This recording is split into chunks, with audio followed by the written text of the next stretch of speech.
Do you know how much money you'll need to retire? This is the question I ask clients the first time I meet them. And their answer is almost always more, because that's the easy answer. It's easy to just assume that you need more and leave it at that. Because unpacking this question properly, working out how much money you'll need and whether you're on track to hit that takes a lot more cognitive effort. You'll never get an exact answer, but it's really important that you try, because each year that goes on where you're not doing enough, you're digging yourself deeper and deeper into a hole. Or you may find that you're on track to overshoot your target and that you're likely to end up with more money than you'll ever need. Now, on the face of it, this might not seem like such a big problem to have, but it is. And it's a much more common problem than you might think. So in this video, I'm going to show you why it's so important that you try to answer this question and how you can go about trying to find an answer.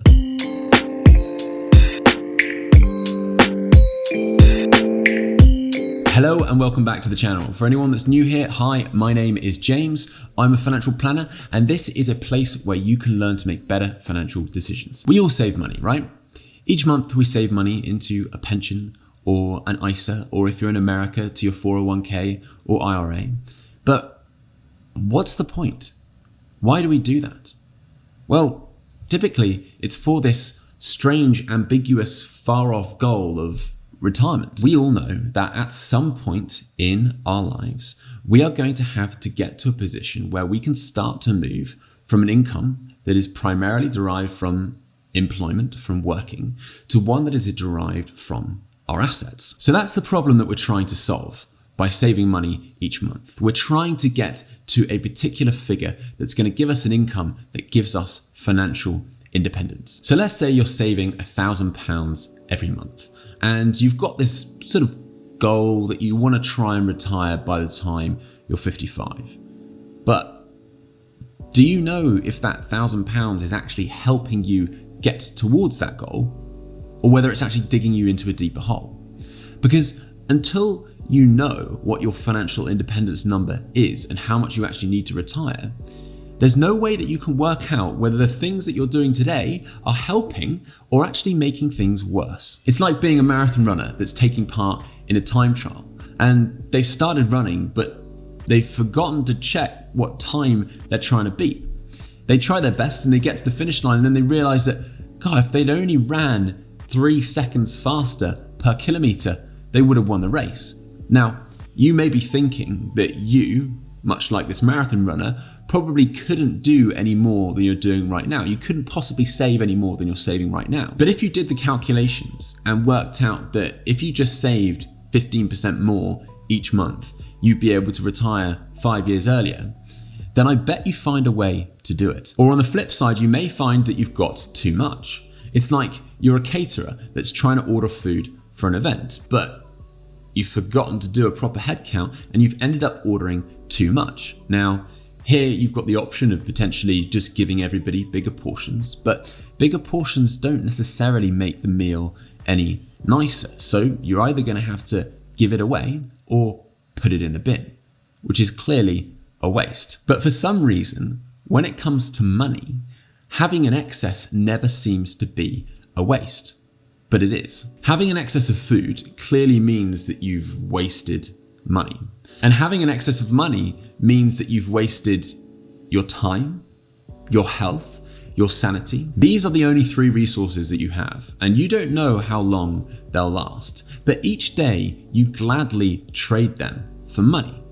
Money that you might not even need. And this is a much bigger problem than you might think, because people like you, educated, hardworking people that are interested enough in finance to be watching this video, are often very pessimistic about the amount of money that they'll need in retirement. So they often assume that they'll need more than they actually do. And they're also extremely optimistic about how long they think they'll stay healthy and how long they'll live, which is a terrible combination to have. Far too often, I have seen people that are relatively well off who could probably afford to retire working well into their 60s with great plans and aspirations to retire in a couple of years and then start spending more time with their family and to travel the world, only to find that as soon as they do stop, they get ill or their partner gets ill, and suddenly they're not able to do the things that they wanted, and their dreams are left unfulfilled. Of course, no one knows what the future holds, so it's understandable that you might want to be conservative.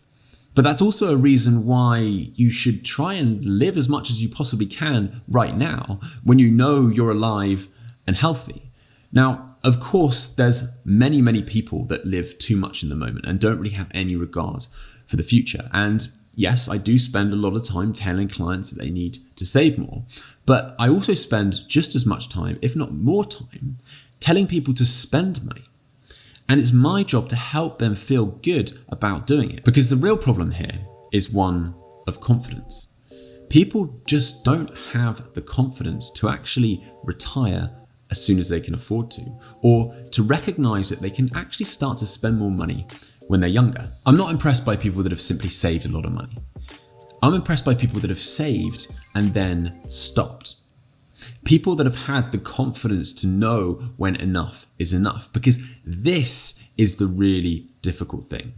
Especially if you've been working for 30 years and it's all you've ever known, and you know that if you make this jump, if you make this leap, there's no going back. And the solution to both of these problems is to try and visualize the trajectory that you're currently on, so that you can have more confidence in the decisions you're making, whether that's making a career move or spending more money when you're younger, or actually retiring as soon as you can afford to.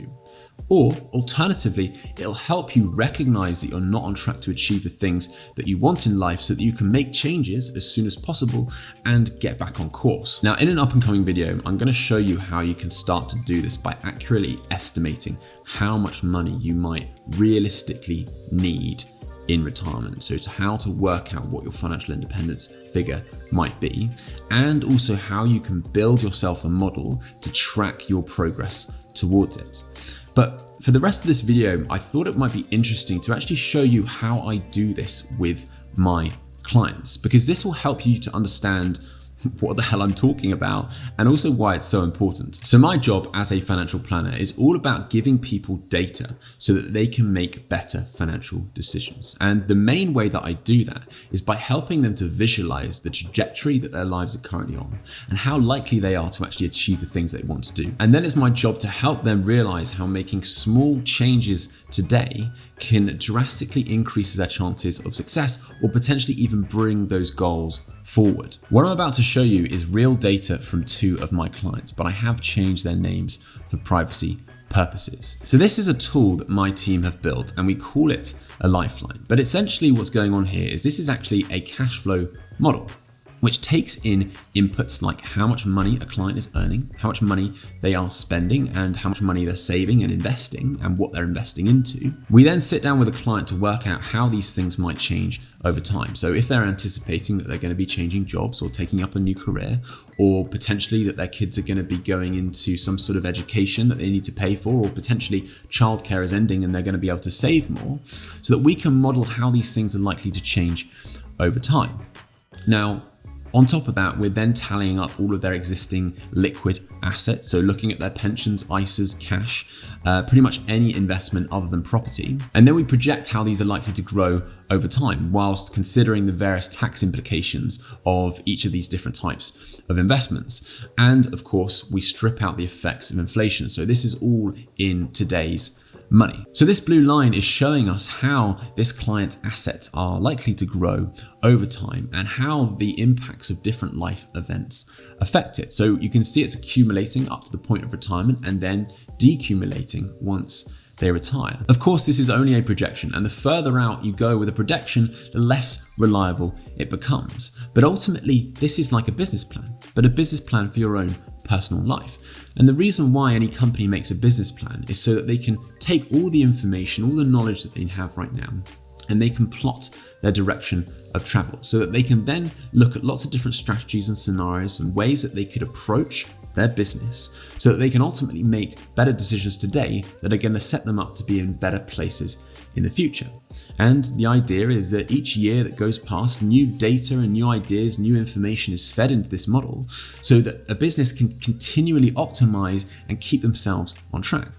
Well, this is exactly what's going on here, but for your own personal life. And for James and Sonia, after helping their kids through uni, paying off the remainder of their mortgage at retirement, and then maintaining a retirement income of £40,000 a year, we predicted that they were likely to run out of money at 95 years old. Now, the growth rates we use are actually very conservative. They're mandated by the FCA. And with that considered, running out of money at 95 doesn't actually sound that bad, but it really doesn't leave much margin for error. If either James or Sonia fall ill and are unable to work, then this is clearly going to knock them off course and going to create a very different outcome. And after seeing this, James and Sonia could see that if they wanted to have more security or they wanted to achieve their goals slightly sooner, then clearly they were going to have to make some changes. But this is great because they've realized this early on, which means that the changes that they have to make are probably going to be much smaller than if they've left it much later. Now, as a financial planner, it's my job to then go away and help these clients work out what changes they need to make that are going to help them achieve their goals, but also by having the most minimal amount of impact on their lives today. And this is what we were able to achieve. In this case, we did not actually require James and Sonia to save any more money. Instead, we modeled their short-term cash flow needs and invested any excess cash that we found. We consolidated a bunch of old employer pensions that were expensive and were invested at the wrong levels of risk. We redirected some contributions that they were previously making into ISAs to their pensions so that James could actually take advantage of the opportunity of making 60% income tax relief, and it also allowed them to claw back some child benefits. These were just some of the small changes that we made, but as you can see, over the long term, it added up to be quite a lot. And as you can imagine, when James and Sonia saw this, it totally changed the conversation. From one where they were worried about whether they were going to have enough money to retire and to sustain their quality of life, to a position where they were actually going to have an excess. Of course, this is just a projection, but visualizing data like this gives people the confidence to make those life decisions earlier on, to go on that amazing family holiday when the kids are still young, or to make a career change. And this is really important because there's no point getting to 65, 70 years old and suddenly realizing that you're going to have a massive excess and that you actually could have spent a lot more money when you were younger and actually had the time and energy and health to enjoy it. And now you're sitting here with more money than you could ever spend, and you've lost your health and potentially the desire and ability to do the things that you wanted. After seeing a plan laid out like this, it's amazing how many people that previously said that they couldn't possibly save any more money start asking to see what would happen if they did actually save more. And if they did save 10, 15% more, how much earlier they would be able to retire. And as soon as they start to realize what's possible, suddenly they find the motivation to make it happen. And these are all the reasons why it's so important to really think about what it is you want your life to look like, to be realistic about what it is that actually makes you happy, and to think about how much money you might actually need to achieve that, because more often than not, it's much less than you think. In an up and coming video, I'm going to show you how you can start to reliably estimate how much income you might actually need in retirement and how large a pool of assets you might need to actually sustain that. I'm also going to show you how you can actually create a model, build a model yourself so that you can track your progress towards that. I might have actually already made that video by the time you watch this, and if I have, you can find it here. Now, of course, the closer you get to retirement, the more serious this stuff becomes. And if you don't feel like you've got the time, inclination, or the confidence to do this properly, then please feel free to get in touch because I can help you do this. And if you want to find out more about working with me, then there is a link down in the description. But until then, if you're interested in learning more about retirement planning, I would highly suggest that you watch this video here, where I bust a whole load of myths about how you should be going about creating an income in retirement. And I also show you how you can use clever tax planning to maximize that income. So I'll see you there.